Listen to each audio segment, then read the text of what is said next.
Baik, kami awali. Assalamualaikum warahmatullahi wabarakatuh. Selamat siang. Perkenalkan kami dari kelompok A4, dari kelompok 4 akan mempresentasikan hasil dari kerja kelompok kami mengenai implementasi data mining untuk pengelompokan daerah rawan kecelakaan di Indonesia menggunakan algoritma Kamots clustering. Di sini ada saya sendiri, Widya Setyaningrum dengan NIM 1924 1010-2003 dan ada rekan saya. Saya Yola Kristina Cendani, NIM 1924 1010 2025.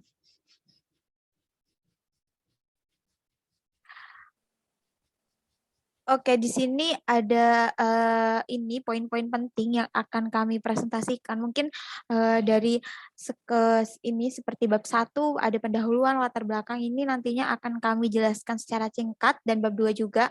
Dan nanti untuk detailnya akan kami jelaskan lebih ke hasil implementasi mengenali analisis datanya.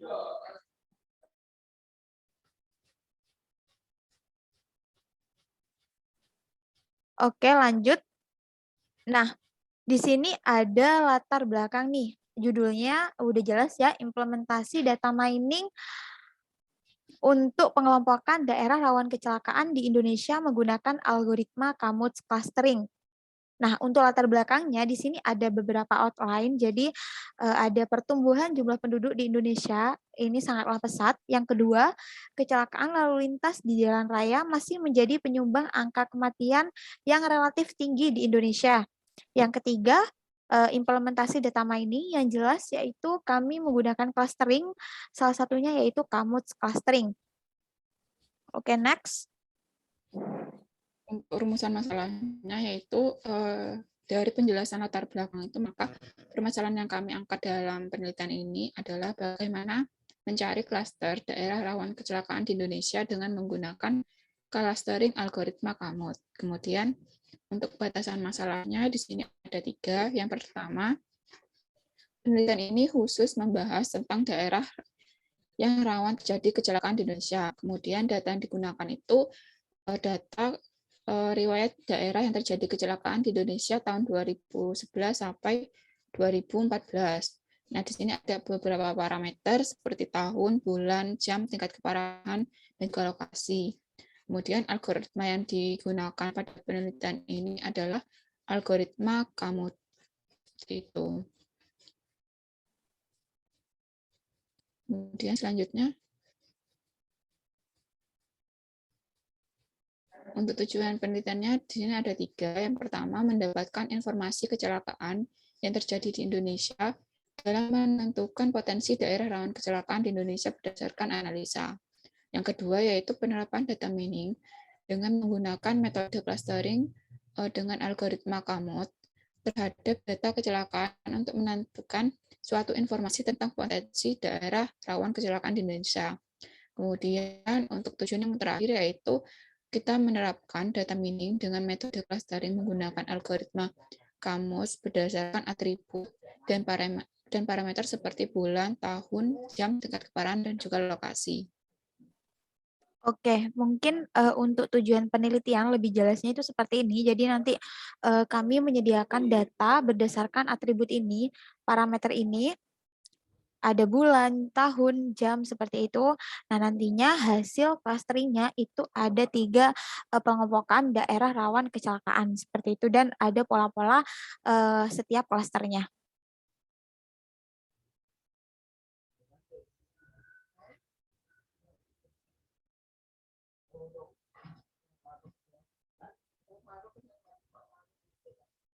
Kemudian untuk manfaat penelitian, nah di sini ada 2 sudut pandang. Yang pertama itu dari peneliti, kemudian yang kedua itu dari pihak universitas dan juga mahasiswa lain. Nah bagi peneliti sendiri, ini kita dapat mengetahui tentang metode modifikasi dari metode Kamins, yaitu metode clustering Kamut.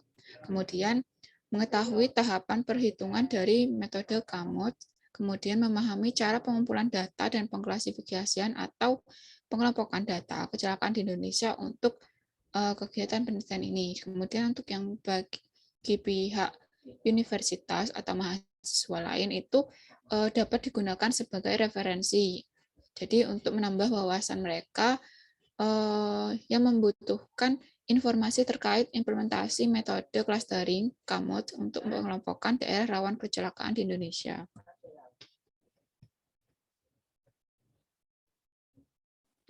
Nah, yang selanjutnya di sini ada bab 2 mengenai tinjauan pustaka. Nah, mungkin tinjauan pustaka karena lumayan ya, jadi kami melalui laporan saja. Untuk tinjauan pustaka di sini ada 3. Yang pertama dengan judul implementasi algoritma KAMODS untuk penentuan prioritas rehabilitas daerah aliran sungai berdasarkan parameter lahan kritis. Yang kedua, analisis clustering menggunakan algoritma KAMODS. Yang ketiga, Kamin clustering untuk data kecelakaan lalu lintas jalan raya di Kecamatan Pelihari. Jadi untuk tinjauan pustaka kami penelitian terdahulu itu kami tidak ada yang sama mengenai penelitian yang kami ambil. Jadi mungkin untuk topik yang sama itu ada di sini, tetapi menggunakan Kamins, beda metode. Seperti itu.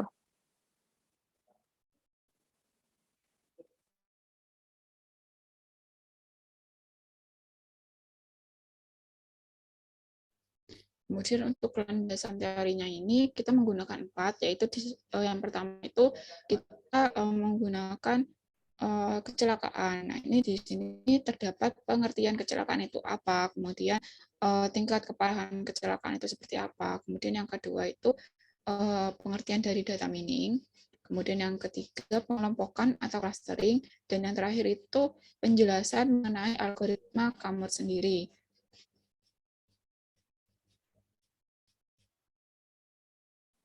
Oke, next ada bab 3 mengenai metodologi penelitian. Jadi yang pertama ada jenis penelitian. Pada penelitian ini kami menggunakan penelitian deskriptif kuantitatif.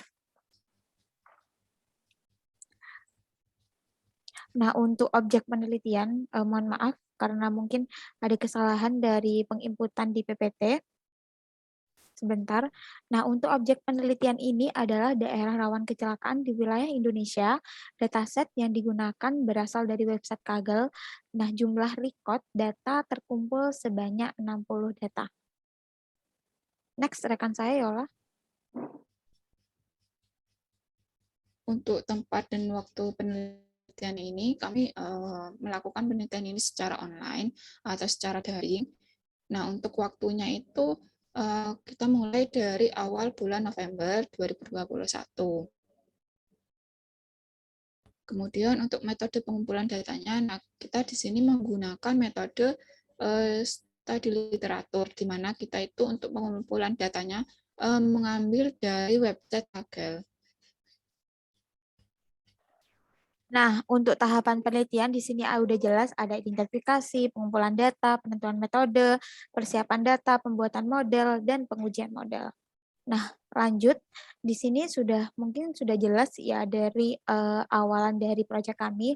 Di sini sudah ada mengenai perhitungan hasil implementasi dari penelitian kami. Di sini merupakan data awal dari dataset yang kami gunakan ada bencana, bulan, tahun, jam, bujur lintang, lokasi. Dan di sini juga ada korban. Nah, bencana ini menjelaskan seperti apa? Bencana ini merupakan jenis bencana yang terjadi. Contohnya kecelakaan transportasi, perahu tenggelam, kapal tenggelam. Jadi jenis-jenis bencananya. Nah, bulan ini merupakan kapan ia terjadi. Pada waktu kapan kecelakaan itu terjadi dan tahun ini kapan. Nah, jam ini jam yang menunjukkan kecelakaan itu terjadi. Pada bujur berapa dan lintang berapa dan lokasinya itu di mana untuk seluruh wilayah Indonesia.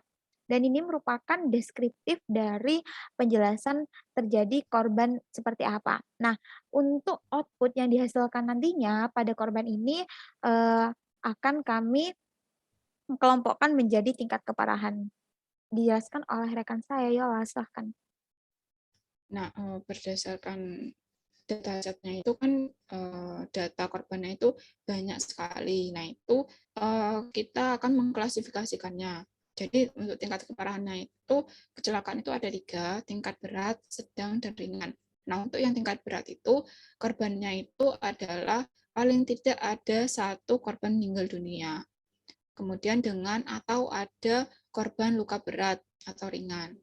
Nah, untuk yang tingkat sedang itu apabila tidak terdapat korban meninggal dunia, tetapi terdapat korban luka berat dan juga terdapat orang hilang. Kemudian untuk yang tingkat keparahan ringan itu apabila tidak terdapat orang meninggal, kemudian tidak terdapat korban luka berat. Jadi di tingkat keparahan sedang ringan ini hanya dijumpai korban luka ringan dan juga beberapa kerugian material saja. Nah, kemudian untuk yang kategorisasi itu, nah kita mengkategorikan jamnya itu menjadi 4, ada pagi, siang, sore, dan malam. Jadi untuk pukul 4 pagi sampai 11 siang itu termasuk kategori waktu pagi. Kemudian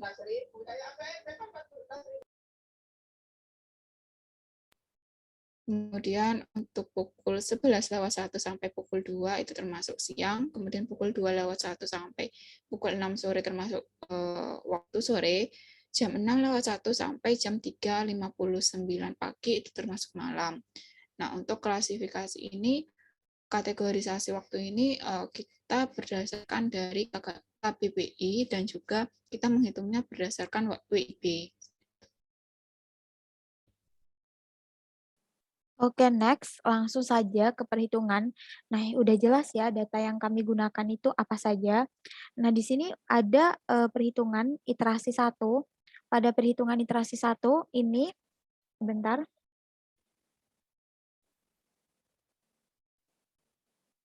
Nah, pada perhitungan iterasi 1 ini, kami datanya ada nomor, bulan, jam, tingkat keparahan, dan lokasi. Sesuai dengan data awal yang tadi. Nah, yang langkah pertama di sini kami inisialisasikan terlebih dahulu K-nya itu berapa. Nah, di sini kami memilih 3. Jadi, kita tentukan terlebih dahulu sentroid awalnya. Nah, sentroid awal ini diperoleh dari mana? Diperoleh dari secara random, secara acak. Jadi, kami memilih data-data yang ada di sini, data-data yang ada data awal ini, kami inisialisasikan dengan 3 ini, dengan 3 data untuk sentroid awalnya. Lanjut ke iterasi awal, ke iterasi yang pertama. Untuk perhitungan yang pertama nih, di sini sudah jelas ya, ada tabel D, X1, C1, yang kedua D, X1, C2, yang ketiga ada D, X1, C3, dan yang terakhir ada cluster. Nah, artinya apa? Artinya di sini X ini sudah jelas ya, X itu data, data ini, sedangkan C itu centroid. Jadi, setiap data ini, data pertama, ini akan dihitung berdasarkan sentroidnya. Sentroid 1, sentroid 2, sentroid 3. Contohnya ini. Pada data 1, sentroid awal. Data 1, Januari. Nah, di sini gimana? Kalau nilainya sama. Kalau nilainya sama, itu bernilai 0. Jadi tidak bertambah. Sedangkan kalau tidak sama, itu bernilai 1. Contohnya ini. X1, C1. Kita fokus ke X1 data 1, sentroid 1. Oke, Januari, sama ya, 0. Pagi, sama ya, 0. Berat, sama 0. Maluku, sama 0. Berarti nggak bertambah, 0. Lanjut ke tetap. Data awal sentroid kedua. Januari, Desember. Beda, berarti bertambah 1. Malam, pagi. Beda, bertambah 1. Berat, ringan. Beda, tambah 1. NTB, NTT. Beda. Berarti dari 4 data ini beda, nilainya 4. Begitupun dengan X1, C3. November, Januari, beda ya. Malam, pagi, beda. Berat, sedang, beda. Kalimantan Timur, Maluku, beda. Jadi nilainya 4. Jelas ya untuk perhitungannya. Jadi perhitungan jarak ke sentroid itu kita hitung sampai habis datanya. Nah, di sini ada 59 data, kita hitung sampai selesai. Oke, lanjut. di sini ada tabel klaster. Tabel klaster itu maksudnya apa? Nah, untuk tabel klaster di sini kan sudah jelas nih, ada data untuk centroid 1, centroid 2, centroid 3. Kita hitung klasternya. Klaster ini kita peroleh dari mana? Kita peroleh berdasarkan nilai yang paling kecil, nilai yang paling minimum di setiap klasternya. Pada data 1, nilai yang paling minimum ada di centroid pertama, berarti klaster 1. Contoh pada data 5, nilai yang paling minimum ada di klaster kedua, 2. Nah, gimana kalau nantinya di setiap klaster ada nilai yang sama? Contohnya mana ya? Nah, ini nih. Pada data 57. Klaster 1, 3, klaster 2, 3. Berarti kita ngambil yang paling pertama. Kita ambil klaster 1. Seperti itu. Nah, lanjut. Setelah kita hitung di setiap iterasinya, sudah ketemu ya, masuk ke centroid berapa, kita lanjut ke update centroid. Jadi di sini kami menghitung agar lebih mempermudah untuk menentukan kamutsnya. Kamuts itu apa? Kamuts itu berarti kita ngitung modusnya. Modus yaitu nilai yang paling muncul. Nah, untuk update centroid, jadi di sini sudah jelas data mana yang masuk ke klaster 1, data mana yang masuk ke klaster 2, dan data mana yang masuk ke klaster 3. Jadi, untuk menghitung modusnya, di sini kami terlebih dahulu menentukan ini. Menghitung setiap data kelompoknya ini. Semisal nih, bulan, jam, tingkat keparahan, lokasi, klasternya, kayak gitu. Nah, untuk klasternya udah diketahui ya, berarti klaster 1. Jadi, pada klaster 1 itu menghasilkan modus pada bulan terbanyak itu berapa? Januari. Terbanyak kedua, jamnya terjadi pada pagi, dengan tingkat keparahan berat dan lokasi di wilayah Indonesia Maluku. Oke, next. Pada klaster kedua, modus yang dihasilkan Juni, malam, ringan, DKI Jakarta.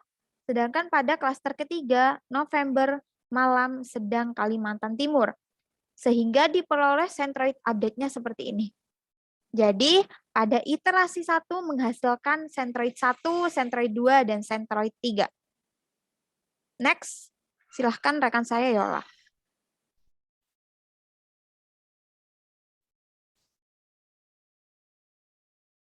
Nah, baik, setelah di iterasi 1 kita mendapatkan ini ya, mendapatkan update centroid yang terbaru. Nah, kita itu bandingkan lagi dengan centroid yang awal yang kita pilih secara random, secara acak itu. Nah, setelah dibandingkan ternyata itu berbeda sekali, maka kita lanjut ke iterasi kedua. Nah, untuk iterasi kedua ini sama, kita menggunakan di sini centroid yang baru sebagai parameternya. Nah, jadi nanti dari data yang sebanyak 59 itu kita bandingkan dengan centroid baru yang didapatkan dari iterasi 1. Nah, di iterasi 1 kan didapatkan centroid untuk yang satu itu Januari, pagi, barat, dan Maluku. Kemudian centroid yang kedua itu Juni, malam, ringan, DKI Jakarta. Kemudian centroid 3 itu November, malam, sedang, dan Kalimantan Timur. Nah, itu kita bandingkan dengan ke-59 datanya. Nah, ini kita hitung jaraknya. Jadi di sini dari XI kita hitung ke centroid 1, kemudian XI ke centroid 2, dan XI ke centroid 3. Untuk caranya sama seperti yang sudah dijelaskan rekan saya pada iterasi ke-1. Nah, itu data ke-1 dibandingkan dengan ketiga datanya. Kemudian setelah diperoleh nilainya, semisal pada data yang 1 itu diperoleh nilai 044. Nah, itu kita pilih nilai yang paling kecil. Nilai yang paling kecil yaitu 0, dan itu ada pada klaster 1. Maka dia termasuk ke klaster 1. Begitu juga sampai ke 59 datanya kita hitung seperti itu.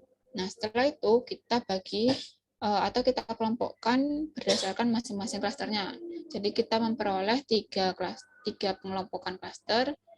Nah, untuk klaster yang satu, itu kita cari nih modusnya. Nah, modusnya itu untuk yang klaster 1 itu Desember,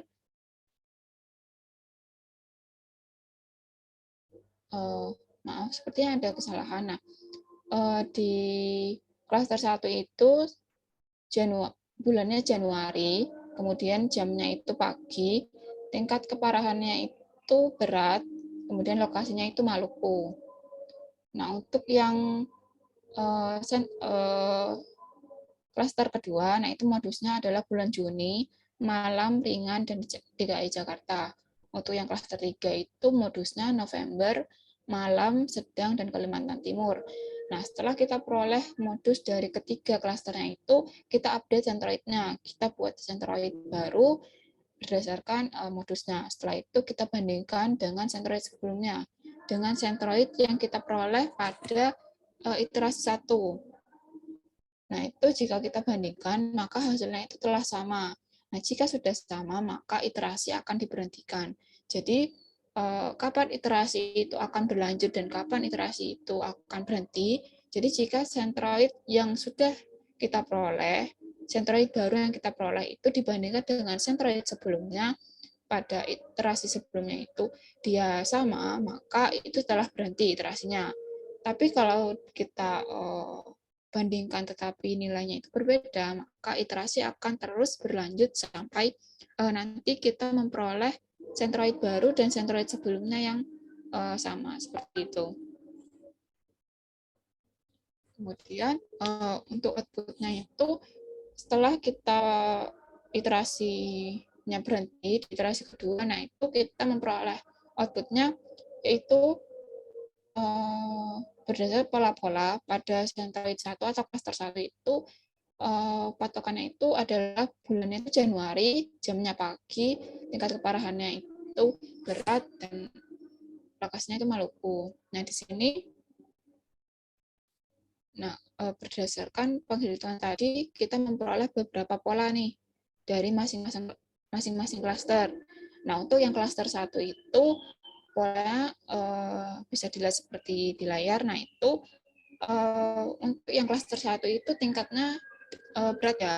Jadi untuk yang klaster 1 itu daerah yang termasuk tingkat keparahannya itu berat. Nah, tetapi untuk yang klaster 1 ini ada beberapa tingkat keparahan yang sedang dan ringan itu bisa masuk ke klaster 1. Nah, itu kenapa bisa seperti itu? Karena untuk atribut lainnya seperti bulan, kemudian jam, ataupun lokasinya, itu dia memenuhi salah satu atau salah dua dari sentroid yang tadi dihasilkan di iterasi kedua. Nah, untuk yang semisal pada data ke-17, nah ini dia Mei, pagi, sedang, dan Aceh. Nah, itu kenapa kok masuk ke sentroid 1? Karena dia terjadi di pagi hari. Kemudian bulannya Mei, sedang, dan Aceh. Itu. Kemudian untuk yang ringan juga sama. Kemudian ada ini, untuk data yang ke-25, nah data yang 25 itu ke atas, nah untuk yang itu kan tingkat keparahannya sedang, tapi untuk bulan dan jamnya itu Januari dan pagi. Nah, itu dia memenuhi pola klaster 1, jadi dia termasuk klaster 1. Kemudian untuk yang klaster 2, ini tingkat keparahannya itu ringan. Nah, jadi untuk tingkat keparahan yang ringan itu dan atribut-atribut yang lain yang memenuhi klaster 2 itu masuk ke klaster 2, seperti bulannya Juni terjadi di malam hari, kemudian tingkat keparahannya ringan, lokasinya di DKI Jakarta ataupun lokasi lainnya. Itu jika memenuhi salah satu atau salah dua, itu termasuk ke klaster 2, seperti itu. Kemudian untuk yang klaster 3 juga sama. Nah, untuk klaster 3 itu dia yang tingkat keparahannya sedang. Jadi untuk yang tingkat keparahannya sedang, dia bisa masuk ke klaster 3. Kemudian jika ada beberapa tingkat keparahannya yang berat ataupun ringan, itu kita lihat dari atribut bulan, jam, dan lokasinya. Nah, jika memenuhi klaster 3, maka dia juga termasuk ke klaster 3. Seperti itu. Oke, berdasarkan pola-pola klaster ini kita juga bisa menentukan ya setiap polanya itu seperti apa, klaster 1, klaster 2, dan klaster 3. Nah, mungkin itu saja presentasi dari kelompok kami. Apabila ada kesalahan atau pengerjaan yang kurang tepat, kami mohon maaf. Kami akhiri. Assalamualaikum warahmatullahi wabarakatuh. Selamat sore. Terima kasih.